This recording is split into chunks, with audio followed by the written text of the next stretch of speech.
चलिए, स्वागत है आपका। वक्तव्य प्रस्तुत करिए। अस्मद्गुरुभ्यो नमः। अस्मत् परम गुरुभ्यो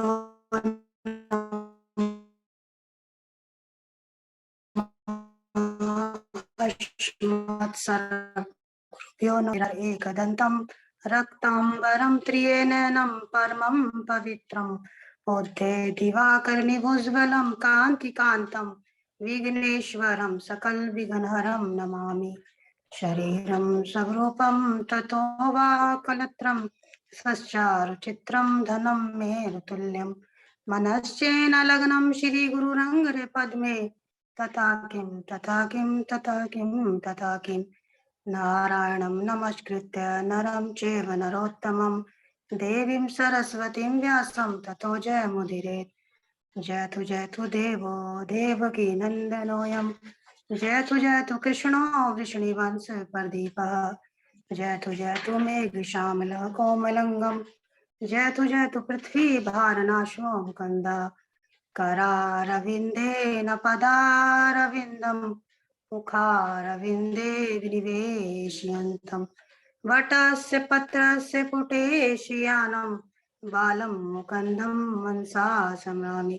जय जय श्री राधारमण, जय जय नवलित किशोर, जय गोपी चित चोर प्रभु, जय जय माखन चोर।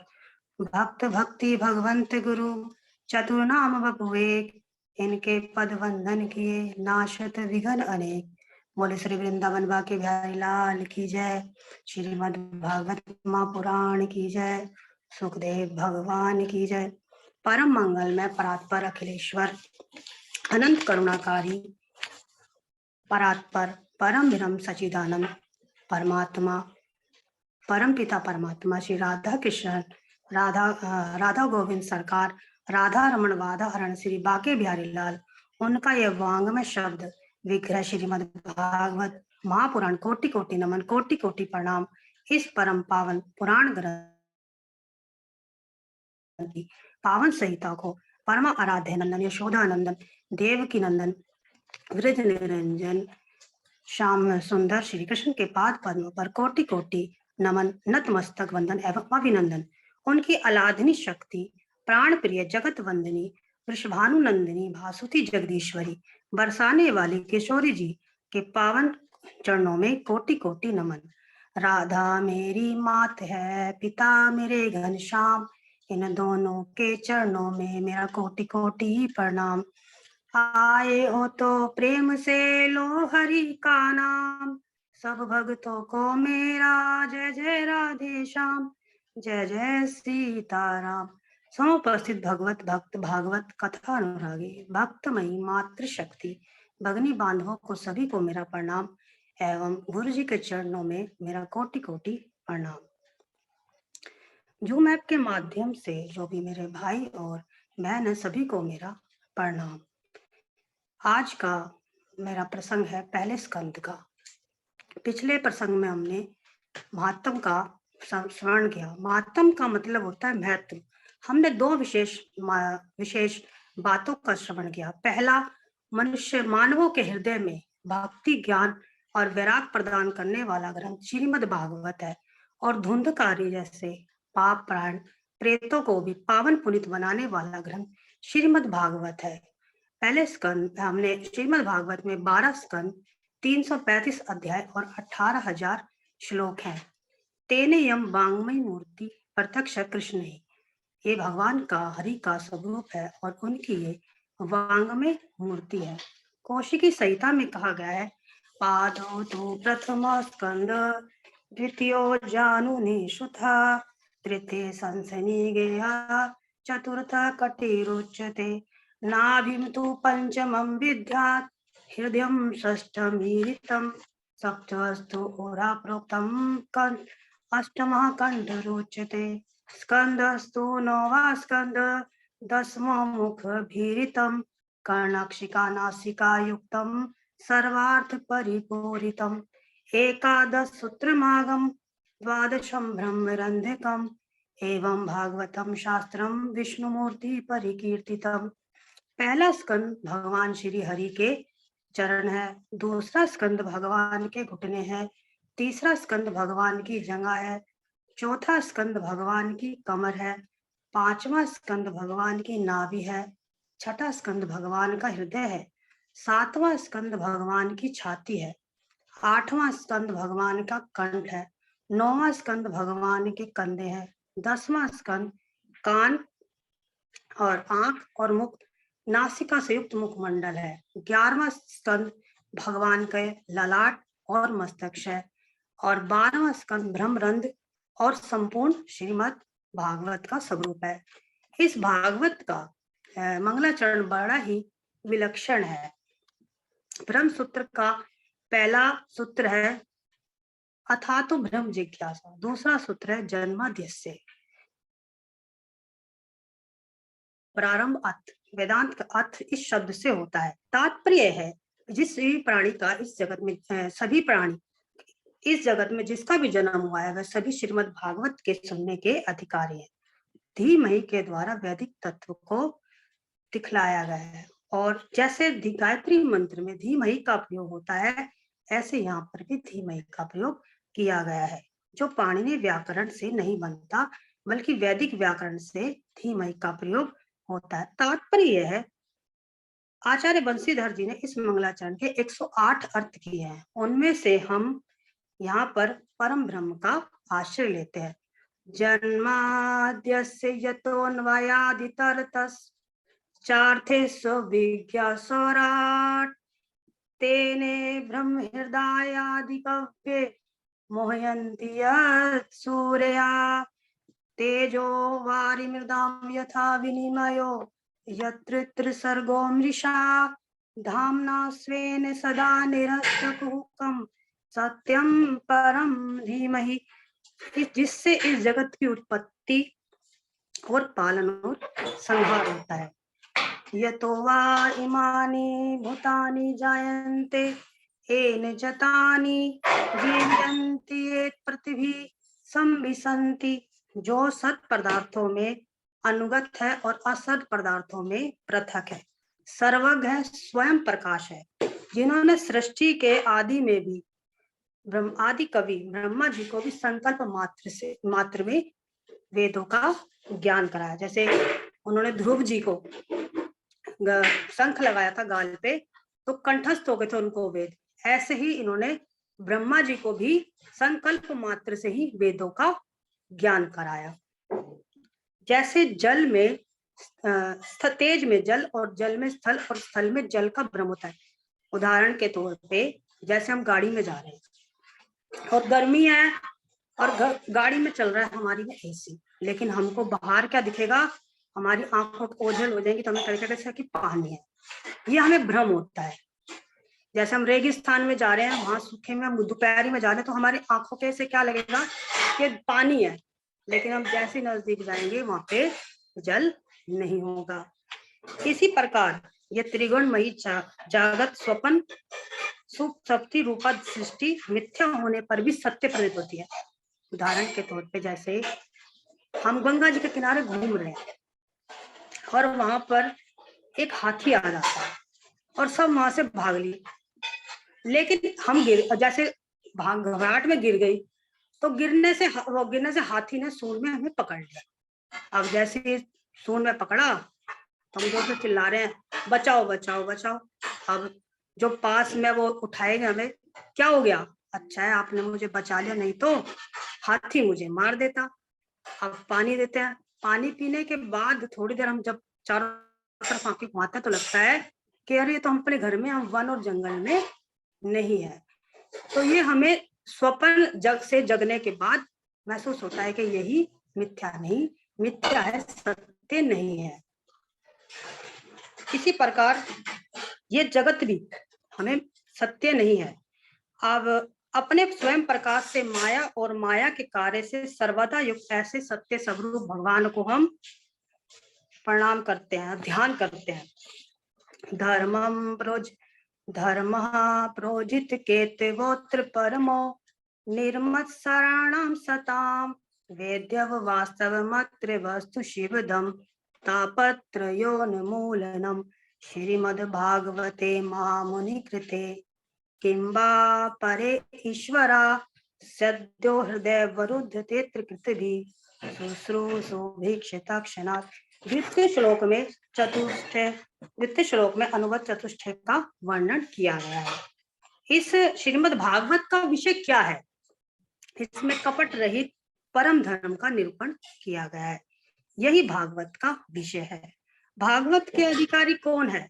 निर्मत सराणाम मत्सरता, मत्सरता से जो रहित है वही भागवत के अधिकारी हैं।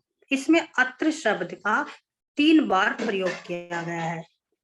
अत्र श्री भागवत के अंतर्गत निष्कपट रहित परम धर्म का निरूपण किया गया है। भगवत प्राप्ति का जीवन का परम धर्म है और वही भागवत पते विषय है। अब मत्सरता क्या होता है? मत्सरता होता है मच्छर।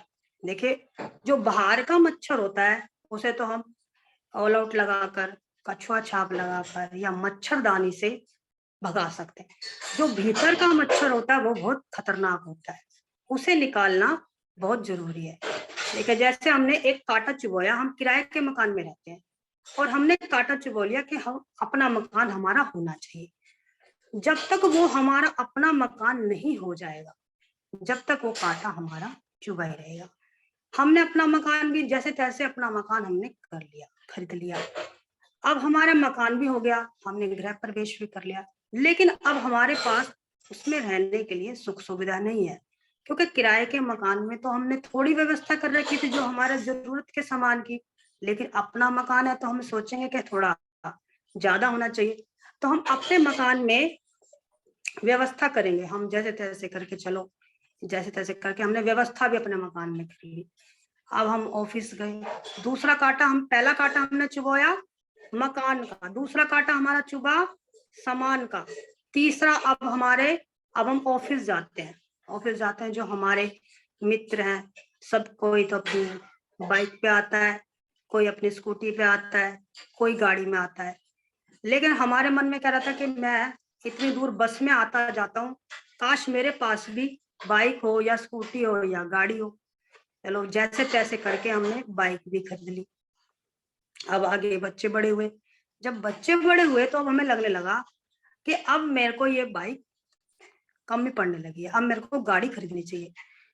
अब गाड़ी का हो गया, तो ये जो कांटा है ये तो चुभता ही रहेगा, चाहे हम कितनी भी निकालने की कोशिश कर लें, जो हमारी तृष्णा है वो कभी भी पूर्ण नहीं हो सकती।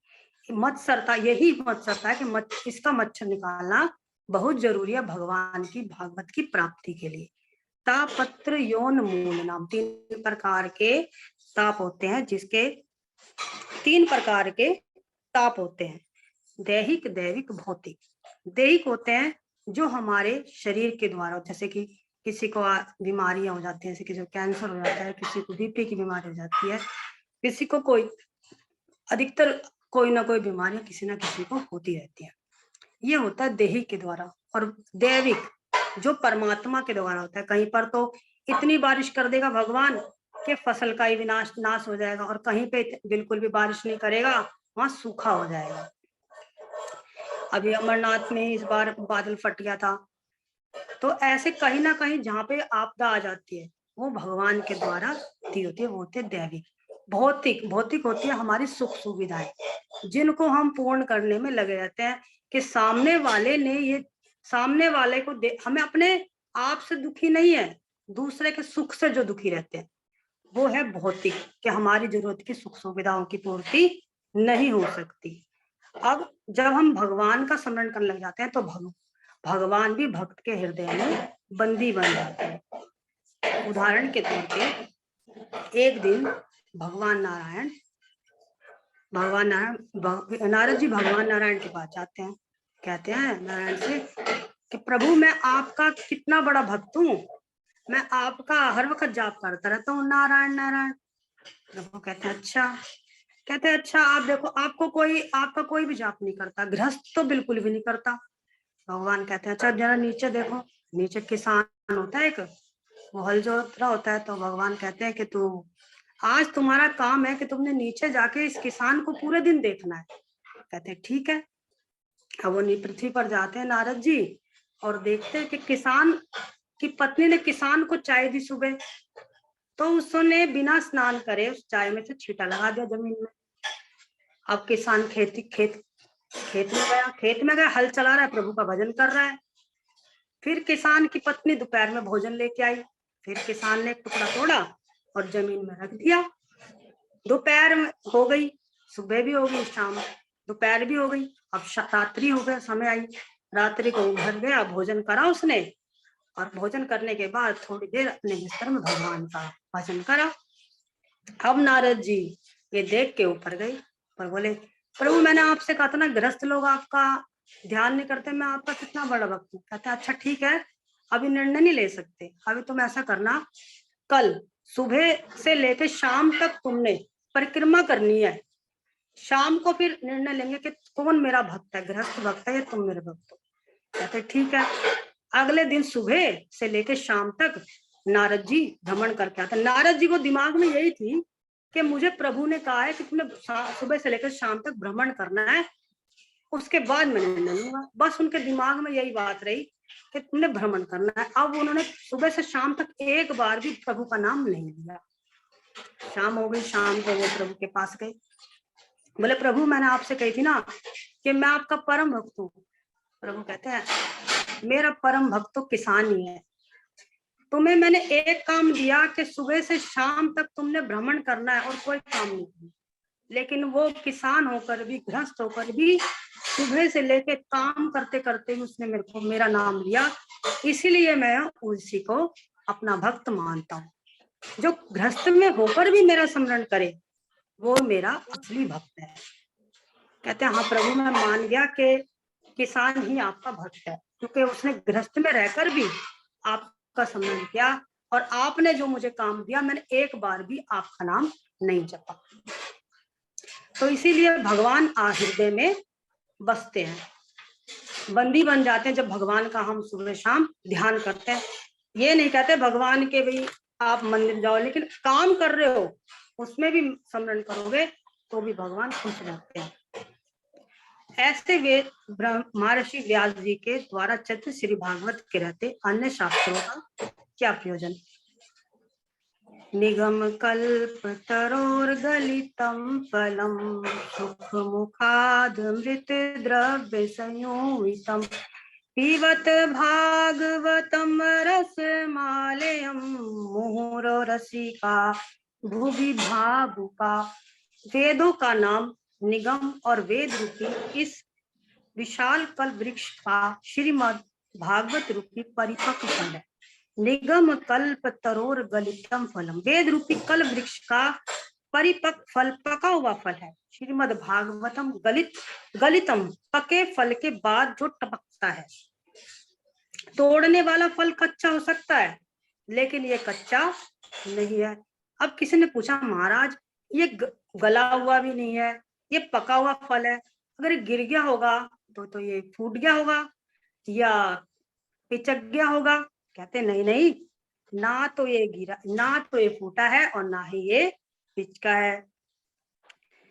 वेदों की उच्च शाखाओं से टपक कर नीचे गिरा है। कहते नहीं नहीं, ये फूटा नहीं है ना ये टूटा, ये तो शिष्य पर शिष्य शाखा परिपल्लव परंपराए सने अखंड में अवतीर्णम ना तो उच्च ना पादते रस कुटिता।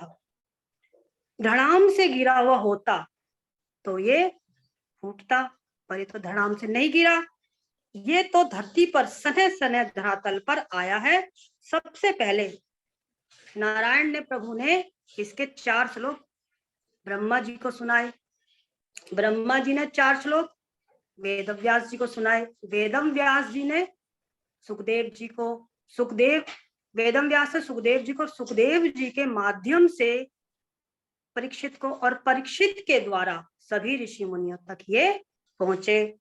तो कहते नहीं नहीं, नारायण की शाखा से लटका तो क्या अटका, ये ब्रह्मा जी की शाखा पर, ब्रह्मा जी की शाखा से ये गिरा तो ये नारद जी की शाखा पर लटका, नारद जी की शाखा से ये व्यास जी की शाखा पर, अगर व्यास जी की शाखा पर से ये टपका तो सुखदेव जी की शाखा पर लटका, और सुखदेव जी की शाखा से टपका तो राजा परीक्षित के माध्यम से सूत आदि ऋषियों तक प्राप्त हुआ। सने सने अखंड मेवा अवतीर्णम, ये धीरे धीरे डालियों के सहयोग से धरातल पर आया है, इसीलिए टूटा फूटा नहीं है, यथावत यों का तो धरातल पर उपजा। किसी ने पूछा, भैया आप बहुत, ये फल तो आप बहुत सुंदर बता रहे हैं कि बिना टूटा फूटा पका हुआ है, परंतु अगर ये खट्टा निकला तो दांत खराब कर देगा, गला खराब कर देगा। नहीं नहीं, ना तो ये खट्टा है और ना ही ये टूटा फूटा है। कहते अच्छा, इसकी क्या गारंटी है कि ये मीठा है? गारंटी है इसकी, व्यास जी बोले, प्रमाण, जिस फल में तोता चोंच मार दे आंख मीच कर खा जाने से, क्योंकि वो तो 100% मीठा होगा। कहते अच्छा, कहते तोते ने चोंच मार दी। किस तोते ने? द्रव्य संयोजितम, कहते सुख मुख विलंगित फल है, और साधारण तोते ने नहीं, पार की तोते ने चोंच मारी है। विशेषक तोते सुखदेव जी जैसे परमहंस का मुख लगा हुआ है। इस फल में ऐसे वैसे महात्मा नहीं, जन्म से ही परिजात होकर जो संसार की दुर्वासनाओं ने जिसको छुआ तक नहीं, ब्रह्मानंद में प्रति परिनिष्ठ हो चुके थे। ब्रह्म निर्गुण ब्रह्म सत्ता जिसकी चित्तवृत्ति परिनिष्ठ है, ऐसे श्री ब्रह्मानंद परिपूर्ण सुखदेव जी जहां भागवत के श्लोकों के श्रवण किए, ब्रह्मानंद फीके पड़ गए। छोड़ समाधि दौड़े दौड़े चले आए ब्रह्मा जी भी, ग्रहित चेता जिनका चित्त खींच गया, और जगह तरह तरह के भागे भागे चले आए। अमृत देवता जब सुखदेव जी राजा परीक्षित को भागवत सुना रहे थे, तो देवता स्वर्ग से अमृत लेकर आए। बोले आप ऐसा करो, ये अमृत उनको परीक्षित राजा परीक्षित को पिला दीजिए और आप हमें ये कथा सुना दीजिए। तो सुखदेव जी ने उनको कहा, अगर आप भक्त बनकर आए होते तो मैं आपको अवश्य कथा सुनाता, लेकिन आप तो एक व्यापारी बनकर आए हो, आप यहाँ से जा सकते हो। तो ब्रह्मलोक में भी जब तोला गया तो भागवत का पलड़ा भारी हुआ। जब राजा परीक्षित जब ब्रह्मलोक में गए सारे देवता, तो राजा परीक्षित के बारे में कहने लगे, ब्रह्मा जी के 7 दिन क्या भी समय है, उसके बाद देखते हैं राजा परीक्षित को कैसे मुक्ति मिलती है।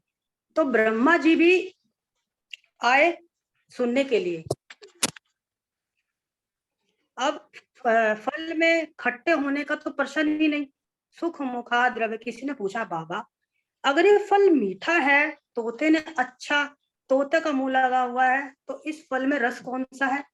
प्रत्येक फल में रस होता है, किसी में आम रस होता है और किसी में कोई सा रस होता है। भागवत का फल किसका है? परमात्मा का, जो स्वरूपियों ने रस रूपी प्रतिपादन किया हो, जो परमात्मा रस का स्वरूप है, वही परमात्मा रस इस भागवत रूपी फल में भरा हुआ है। कृष्ण रस में परिपूर्ण ये परिफल है। भगवान श्री कृष्ण के मधुर चरित्र इसमें विद्यमान है। तेने वांगमय मूर्ति, ये परमात्मा की शब्दमय मूर्ति है, रस रूप में श्री कृष्ण इसमें विद्यमान है। संयुतम पीवतम भागवतम रसमाले, व्यास जी कहते हैं इस भागवत रूपी फल को पियो। किसी ने कहा, जय हो महाराज, फल भी कहीं पिया जाता है? हमने तो आज तक ऐसा फल कहीं नहीं देखा। बोले ये फल खाने या चूसने वाला नहीं है, ये आम नहीं है कि इसमें चूस ले, तुमने गुठली फेंक दी और छिलका फेंक दी। ये ना इसमें गुठली है और ना ही इसमें छिलका है। पियो, जितनी बार पी सकते हो इसको पियो, जब तक खुद रस ना बन जाओ, जब तक पीते रहो, जितना हो सके पियो। ये रस माधुर्य पूर्ण ये फल है, जितना हो सके उतना पियो। तो आपने तो सिर्फ 2 ही जनों को पुकारा है, और भूव को और रस्सी का भूभाव का, कहते हैं ये तो वो है, प्याऊ है, सर्व हो है सभी के लिए, लेकिन मैंने 2 जनों को इसलिए पुकारा है, रस्सी को और भाव को, जो इसका महत्व को समझ सकते हैं। कहते हैं उदाहरण के लिए कि एक ने प्याऊ लगाई। अब गर्मी में ही देखो, ये निर्जला एकादशी दशहरा होता है, वहाँ पे प्याऊ लगाया जाता है, मीठा पानी लगाया जाता है। अब वो पानी के लिए बोलते हैं, आओ आओ पानी पियो, पानी पी लो, पानी पी लो।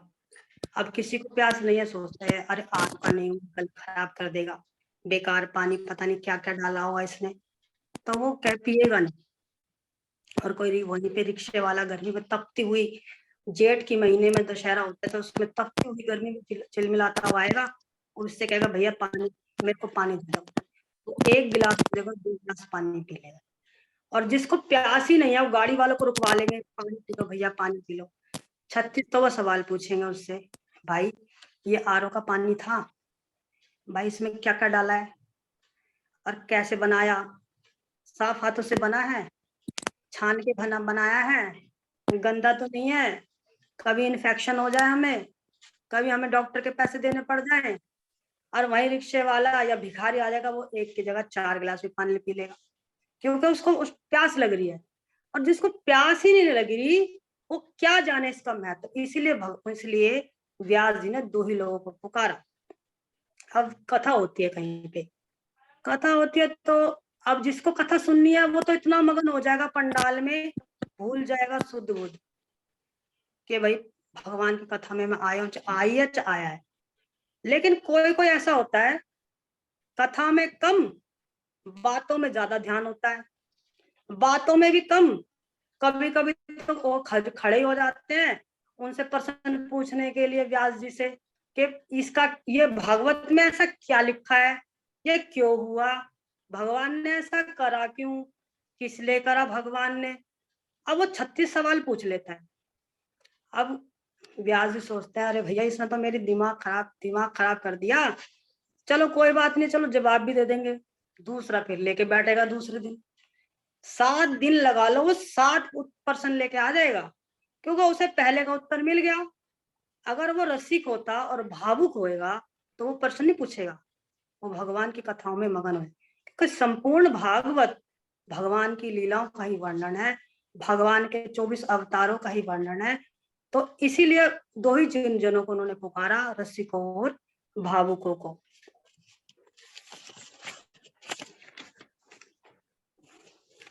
इसलिए इसलिए व्यास पीठ पर माथा गर्म ना कर दे, इसलिए व्यास जी महाराज ने रसिकों और भावुकों ही आगमन किया।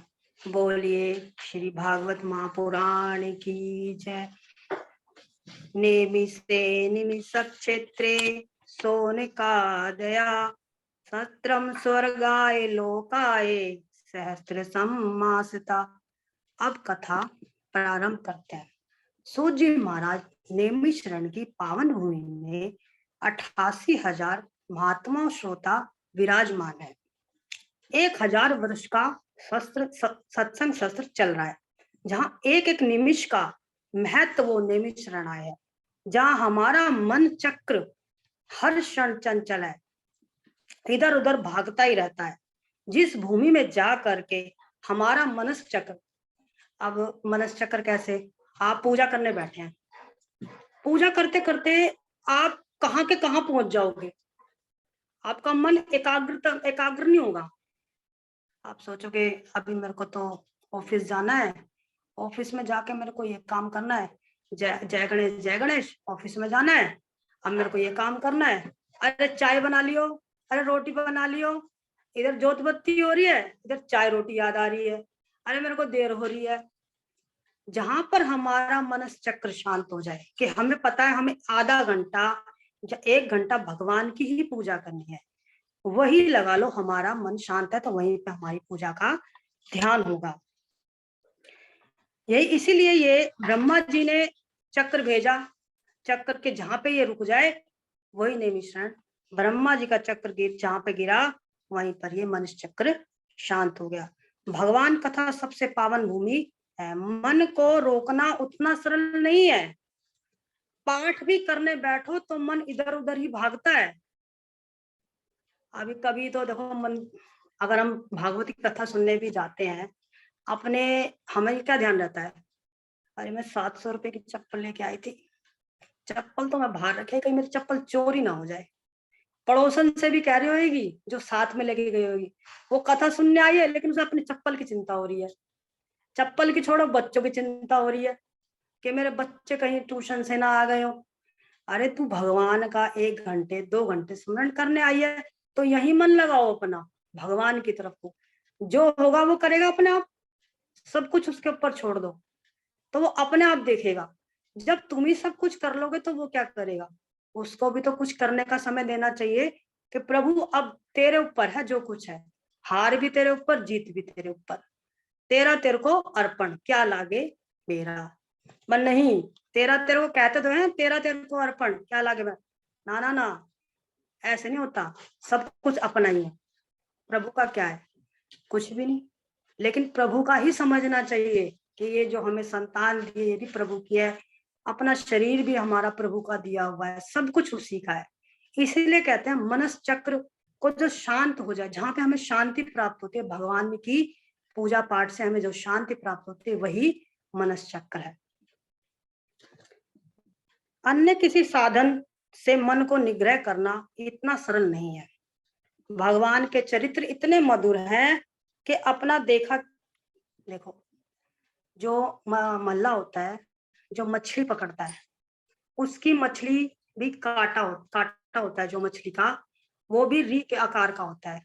जब उसमें खाद्य पदार्थ लगा देता है और जो पानी में डाल देता है तो मछली पकड़ी जाती है, तो वो मछली को धीरे धीरे खींच लेता है। ऐसे ही प्रभु है भगवान श्री कृष्ण। का के नीचे जो र है ना, री, वो क्या है, भगवान। हम कभी भगवान अपनी छवि दिखाते हैं हमें, हम भगवान की छवि से भी बहुत हठी होता है दिल हमारा, ये मानता नहीं है। ये गृहस्थ का माया का जो जाल है, ये हमारी पूजा पाठ में कम और माया के जाल में हम ज्यादा फंसे रहते हैं। लेकिन भगवान हमारी चेतना को जागृत करते हैं, चाहे कभी भी करें, हमें जरूर अपनी ओर आकर्षित करेंगे कि अब समय हो गया है, अब तू मेरे पास मेरे पूजा पाठ में मन लगा, जो होना है वो होके रहेगा, लेकिन अब तू आ जा। तो भगवान हमारे को किसी ना किसी तरीके से बुलाते हैं, चाहे किसी के जरिए से भी बुलाएं कि अब तू मंदिर में चल, आज तू इस मंदिर में चल, लेकिन जरूर कहते हैं कि चल। हम ये कहते, जैसे एक मल्ला कांटा फंसाता है ना, ऐसे प्रभु भी अपने जाल में हमको फंसाते कि मुझे याद करें, ये कोई ना कोई जरूर याद करें। तो इसीलिए चाहे कितना भी झटपटा लें, पर भगवान हमें अपनी तरफ खींच ही लेते हैं। विषय शक्ति का जीव मन परमात्मा को लगाता नहीं, विमुख होता है, विमुख नहीं होता। परमात्मा फिर सुंदर सुंदर पुरुषोत्तम कृष्ण बनकर प्रकट धरा धाम पर तीन तीन जगह से टेढ़े हैं, ताकि जीव का मन चंचल है, विषय अनुरागी मन है, इसको सहजता से अपनी ओर खींच सके। भाई ब्रह्म चेतन में मन लगाना बड़ा कठिन है, पर वही ब्रह्म सगुण साकार नटखट श्री कृष्ण बनकर प्रकट हो गए। बड़ी सहजता साधकों का मन इधर उधर खींचने लगा। इसलिए नाम ही कृष्ण कर्ष्यति इति। कृष्ण जो जीव को मन राहत अपनी ओर खींचते हैं, जबरदस्ती अपनी ओर पकड़े, उसका नाम कृष्ण है। कृष्ण शब्द में का के नीचे रा लगा जाता है, मछली पकड़ने वाले के भी यही होता है। तीन जगह से टेढ़े हैं और खड़े भी ऐसे ही होते हैं। और कभी तो वो, अब गोपियों को उन्होंने कैसे छछिया कर छाछ पे, गोपियां कहती है ना कि काना हम जब तुझे माखन देंगे, एक बार तू ठुमक ठुमक कर दिखा दे हमें। तो गोपियों को नृत्य करके दिखाया छोटी छाछ के लिए, तो ऐसे ही प्रभु हमें भी लीलाओं में दिखा दिखा कर हमें अपनी ओर, हमारे को अपनी ओर आकर्षित करते हैं कि प्रभु का हम ध्यान करें कि कहाँ खो गए हो तुम इस संसार में, मेरी तरफ भी आकर देखो, अपने मन को चित्त को मेरे में भी लगाओ। चंचल चित चुरा लेते हैं, नामी चित चोर कम चित चोर है कृष्ण गहित मानसा। महाराज गोपियों को बंसी बजाकर खींच लेते हैं। बंसी बजाया करते थे, एक क्या होता है, सास कह के जाती है अपनी बहू से कि तू ना चारों तरफ के दरवाजे बंद रखियो और बाहर शाम के टाइम खोलियो मत। नहीं, एक गवाला आता है और सबको अपनी तरफ खींच के ले जाता है। एक दिन क्या होता है कि उसकी सास को किसी के, ओ नई नई बहू आती है वो, तो उसकी सास को कहीं जाना था। उसकी सास कहती है कि आज ना, उसके सास कहते मैं जा रही हूँ बेटा ध्यान रखियो और तुमने खिड़की दरवाजा नहीं खोलना है बिल्कुल भी। कहते हैं ठीक है। तो शाम होते है, जब बंसी की आवाज आती है, गैया चरा रहे होते हैं प्रभु, संध्या टाइम होती है गोधूली में, तो कहते देखूं तो सही, मेरी सास बार बार ही कहती खिड़की मत खोलियो, खिड़की मत। आज तो है भी नहीं, आज तो मैं आराम से खिड़की खोल के, जैसे वो खिड़की खोलती है, खिड़की खोलते ही भगवान की छवि को देखते और मोहित हो जाती है भगवान में। अब नाच रही होती है, मगन होके नाच रही होती है, इतने में उसके ससुर आ जाते हैं, सुध बुध भूल जाते हैं, ससुर भी आ रहे होते, कुछ नहीं उसको ध्यान रहता। अब उसका पति वह तो भी उसको ध्यान नहीं रहता। उसकी सास भी आ जाती है, सास कहती जल्दी जाऊं, कभी मेरी बहू ने खिड़की खोल दी हो, और कभी वो सुध बुध वो है भी चोर, और कभी वो सुध बुध खो दी उसने मेरी बहू की। कहते ठीक, और चलिए देखते हैं, सच में मेरी बहू की तो सुध बुध खो रही है, ना सर पे कपड़ा है ना कुछ है। अब वो कह रही है कि तेरे को किसने करा, क्या तेरे को खिड़की खोल दे, कहती है। फिर वो कुछ नहीं बोलती, वो समझ जाती है कि यशोदा के लल्ला ने ही करा है मेरी बहू के साथ ही। वो सीधी यशोदा मैया के पास जाती है।